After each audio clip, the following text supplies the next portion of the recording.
Joy and pain, sunshine and rain, good and bad, love and hate. All of these are opposites that sometimes occur in the same sentence. Hi, I'm Gladys Bell, a volunteer for the Motherless Daughters Ministry. I'd like to take this opportunity to thank you for allowing us into part of your day. We initiated this offering as another way to connect with women everywhere, to give information, to share our stories and encouragement, and to let you know that you're not alone. There are women everywhere who are experiencing some of the things that you're going through and need to speak with someone about it that understands. If you find this interesting or helpful, we'd like to ask you to give us a thumbs up, subscribe to our channel, leave a comment if you like, and share with other motherless daughters. Living with joy and pain at the same time is a paradox, and Merriam-Webster defines a paradox as a statement that seems to say opposite things and yet is perhaps true. It is baffling because we tend to want to live in one arena at a time, but it is doable and it does happen more often than one would think.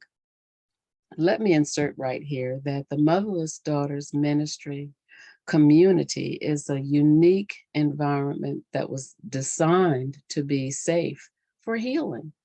And like any other injury, the first goal is to minimize or get rid of pain so that you can be in the position necessary for healing. And that's a position of rest. Um, for us, that pain management is the Motherless Daughters community of support. All the women that you see on this channel are part of that community. Last week, Jonda talked about grief coming in waves. It's a rolling cycle of events. And as we experience them, uh, and it could be a short time or maybe it's been decades, we improve how we ride those waves. Joy and pain are strange bedfellows, but they do coexist just the same. And I've heard many times an illustration that flowers that we observe that are beautiful exist because of rain as well as sunshine.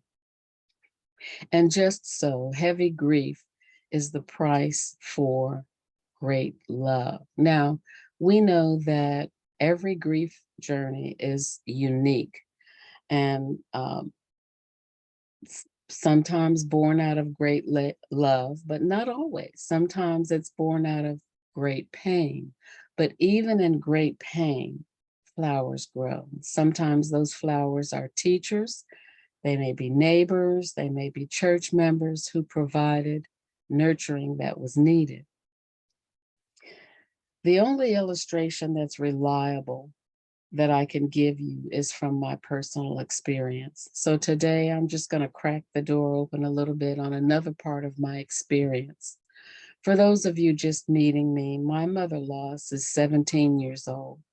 I still miss my mother dearly, but each subsequent loss adds another, sometimes different layer of grief.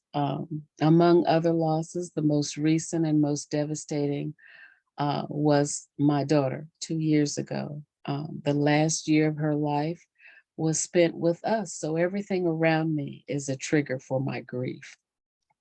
Whether the episode begins with a precious memory from her childhood, or one of the many debilitating losses that she experienced, right in the middle of that, a chuckle or a smile will peek through very large crocodile tears. I had come to admire my daughter for the woman she had become, um, and I enjoyed her company. I miss her terribly, and I feel cheated out of an adult relationship with her, getting to know her as the woman she had become. The parallel occurrences of joy and pain leave me exhausted. Um, I know it sounds crazy, laughter and tears at the same time. Uh, there are tears of sadness uh, over the years of treatments and surgeries and symptoms.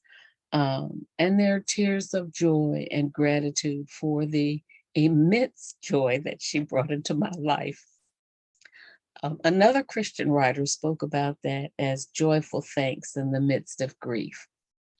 Even the Bible acknowledges the coexistence of joy and pain. Paul wrote in 2 Corinthians 6 and 10 a phrase that says, sorrowful yet always rejoicing. But let me assure you, you're not crazy. It's not unusual. Joy and pain do coexist.